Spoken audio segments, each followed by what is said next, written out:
আমাদের একটা ব্যাগ গাড়িতেই রয়ে গেছে, তাই সে পুলিশদেরকে জিজ্ঞাসা করলাম, তারা বললো কলকাতা স্টেশনের সামনে যেতে, ওখানেই পাওয়া যাবে।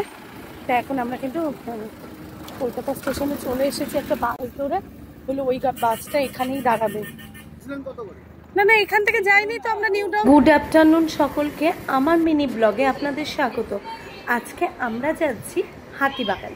হাতিবাগান রেডি হও, কেন কি সামনেই তো পয়লা বৈশাখ, আর সব জায়গায় কিন্তু চৈত্র সেল এই পয়লা বৈশাখের আগের দিন এরকম করে লিফটে গিয়ে তুই দাঁড়ায় থাকবি না। তুই যদি অন্য ফ্লোরে চলে যাস তখন কি হবে? এখনই তো তুই অন্য ফ্লোরে চলে যেতি, জিরোতে।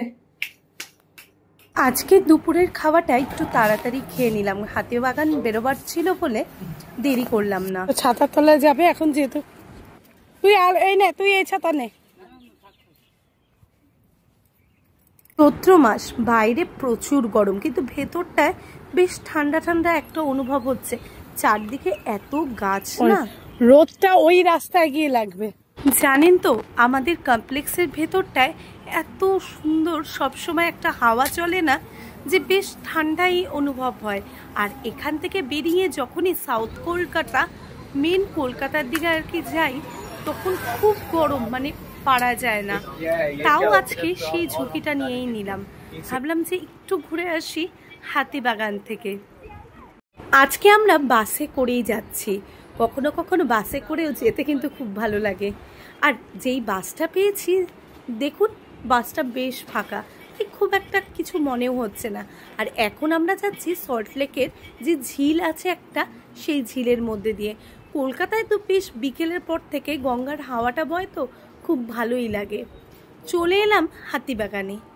জানেন তো আমরা কিন্তু হাতিবাগানে নামবো ভেবেছিলাম, তাহলে আমাদের উল্টোডাঙায় নেমে আবার একটা অটো ধরে হাতিবাগানে আসতে হতো, কিন্তু আমরা এবারে ডিরেক্টলি নিউ টাউন থেকে শ্যামবাজার বাস ধরে নিয়েছিলাম। তাই কিন্তু আমাদের একেবারে শ্যামবাজারের যে চার মাথার মোড়টা আছে সেখানেই নামিয়েছে বাসটা। আর সেখানে নেমেই দেখতে পাচ্ছি দু পাশ ধরে বেশ ভিড়। আর এটা গোলবাড়ির যে মাংস মানে খুবই বিখ্যাত, সেটা কিন্তু এই দোকানটাই। যাই হোক, চলে এলাম।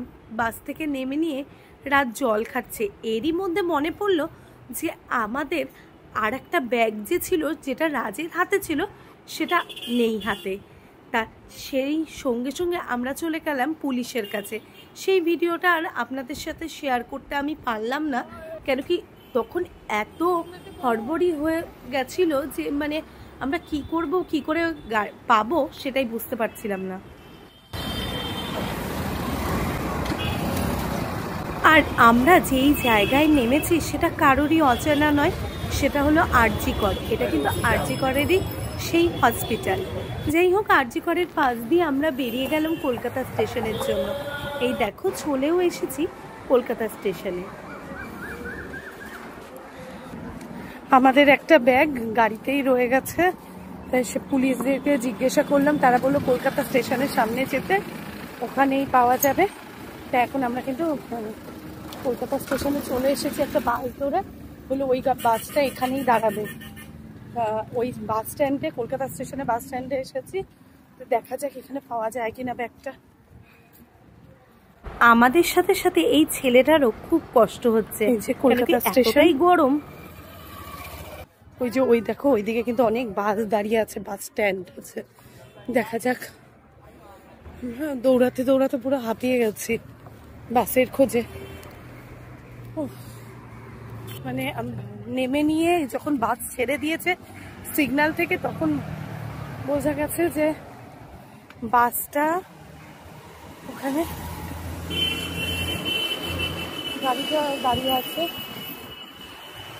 গাড়িটা দাঁড়িয়ে ছিল না, তারপরে সঙ্গে সঙ্গে ট্রাফিক পুলিশের কাছে যাওয়া হলো। ওরা বলে দিল যে ওই বাসের মধ্যে আমাদের ব্যাগ আছে। সঙ্গে সঙ্গে কিন্তু আমাদের বললো, বাসেও তুলে দিল তারাই। এবার আমরা চলে এসেছি কলকাতা স্টেশনে। এই যে সেই বাস। এটা কত গো? এটা এই তো, এই সেই বাস, কিন্তু বাসের ড্রাইভারও নেই। বাসের মধ্যে আমাদের ব্যাগ আছে। ও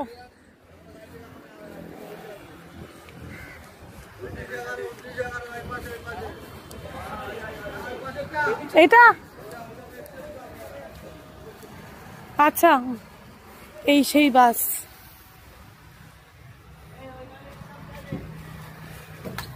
ওই তো আমাদের ব্যাগটা, এই যে সেই ব্যাগ। বাপরে বাপ, এই যে সেই ব্যাগ পাওয়া গেছে শেষ পর্যন্ত।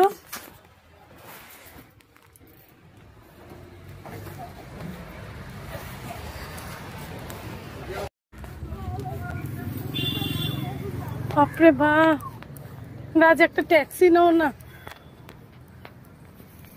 আর ভাবতেছি না, ট্যাক্সি নাও না, জিজ্ঞাসা করো না, পাপাই গেছে। ঠাকুর, পাশালাগুলো কি ভালো,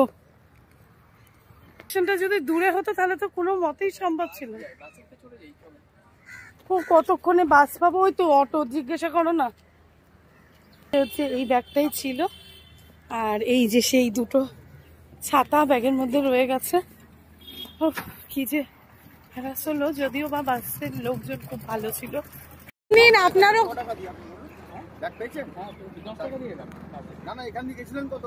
না না, এখান থেকে যাইনি তো, আমরা নিউ টাউন থেকে এসছি।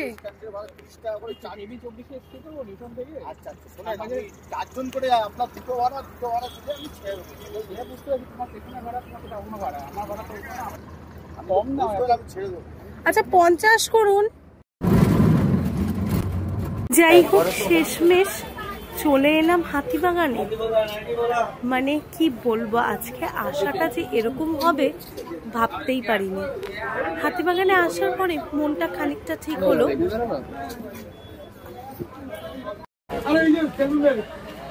এরই মধ্যে আবার কৃষের খিদেও পেয়ে গেল। তা আমি 3-4টা টিফিন বক্সের মধ্যে 3-4 রকম টিফিনও নিয়ে এসেছি। বাইরের খাওয়াটা কিছুদিন অ্যাভয়েডই করছি। তা যাই হোক, তার মধ্যে কৃষের টিফিন খাওয়াও হয়ে গেল। এবার বেরিয়ে পড়লাম বাজারে। হাতিবাগানে এসে দেখছি যে কি গরম, কি গরম জানেন তো, ভাবতেই পারবেন না এত গরম। আর কোথায় নিউ টাউনের সেই ঠান্ডা ওয়েদার। এখানে এসে সত্যিই মনে হচ্ছে যে কি গরম, যে থাকা যাচ্ছিল না। আর এইদিকে এত সুন্দর সুন্দর জিনিসপত্র ঝোলানো, ওগুলো দেখতে দেখতে আর ভিডিও করতে করতে কখন যে টাইমটাই চলে গেল বুঝতেই পারলাম না। আর চারদিকে মানুষ কিনছেও, কেউ নাইটি কিনছে, কেউ আবার কুর্তি কিনছে, কেউ আবার দামাদামি করে কারোর পোষাচ্ছে না সেখান থেকে চলে যাচ্ছে। এই তো মানে এত ভিড় প্রত্যেকটি দোকানে। আমি ভাবছিলাম যে কি নেব। তা কিছু টুকিটাকি জিনিস আমিও নিলাম, সঙ্গে কতগুলো ব্যাগও নিলাম। এই নিয়ে কিন্তু ভাবছি যে আর কি নেওয়া যায়। এই করতে করতে দেখছি যে পাশ দিয়ে একটা ট্রামও চলে গেল। বহুদিন বাদে দেখলাম ট্রামটা। এখন তো ট্রাম একেবারেই লুপ্ত হয়ে গেছে, ট্রাম তো চোখেই পড়ে না। আর এই হাতিবাগানের দিকটাই 2-একটা ট্রাম লাইন আছে, আর হাতিবাগানের কাছেই হচ্ছে ট্রাম লাইনের স্টেশনটাও। তাই কিন্তু ট্রামটাও মানে চোখে পড়লো। এই দেখুন কিরকম ভিড়। এরই মাঝখানে এত জল পিপাসা পেয়ে গেছিল যে ভাবলাম যে একটু মশালা কোল্ড ড্রিঙ্কস খাই। প্রতিবার গরমে এলে হাতিবাগানে এই মশালা কোল্ড ড্রিঙ্কসটা কিন্তু ট্রাই করি। এই দেখতে দেখতে এত ঘেমে গেছি দেখুন, মানে পাগল লাগছিল। এরই মধ্যে রাজ বললো একটু কুলফি খেয়ে দেখি, বেশ ভালো লাগছে কুলফির দোকানটা। তা দাঁড়িয়ে পড়লাম। ও একটা কুলফি নিল, আর ওর কুলফি খাওয়া দেখে ওইদিকে কৃষের যে কি দুঃখ হচ্ছে, ও নাকি কুলফি খাবে। এদিকে কৃষের গলাটা ভালো ছিল না, তাই কিন্তু ওকে কুলফিটা দেওয়াই হলো না। আমিও খেলাম না, কেন কি আমাকে দেখলে ও খেতে যাবে। এবারে বাড়ি যাওয়ার পালা।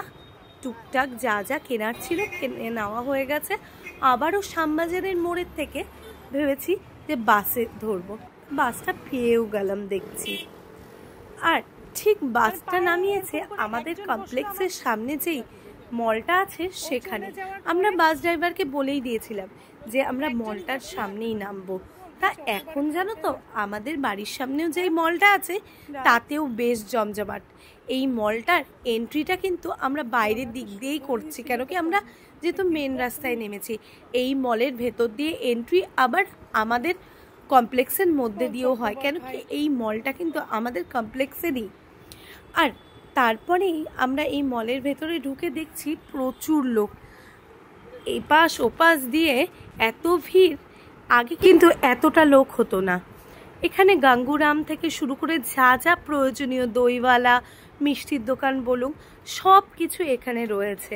ওই জন্য আমাদের খুব একটা বাইরে যাওয়ার প্রয়োজন হয় না। আর যে এই বিল্ডিংগুলো দেখতে পাচ্ছেন, এগুলো কিন্তু আমাদের কমপ্লেক্সেরই বিল্ডিং যেখানে আমরা থাকি। আর এখানে প্রচুর ওষুধের দোকানও আছে, যেগুলো প্রতি সময়ের দরকার সমস্ত কিছু আমরা এই শপিং মলটাতেই পেয়ে যাই। আর এটা আমাদের একেবারে মানে কমপ্লেক্সের ভেতরেই বলতে পারেন, যেটা দিয়ে কিনা বাইরে দিয়েও এন্ট্রি হয়, আবার কমপ্লেক্সের ভেতর দিয়েও এন্ট্রি হয়। এখানে বিভিন্ন ধরনের রেস্টুরেন্ট, ভজহরি মান্না থেকে শুরু করে বাটা সব কিছুই আছে। তাই এইভাবে কিন্তু আমাদের দিনটা কেটে গেল। আপনাদের কেমন লাগলো আমার ব্লগ?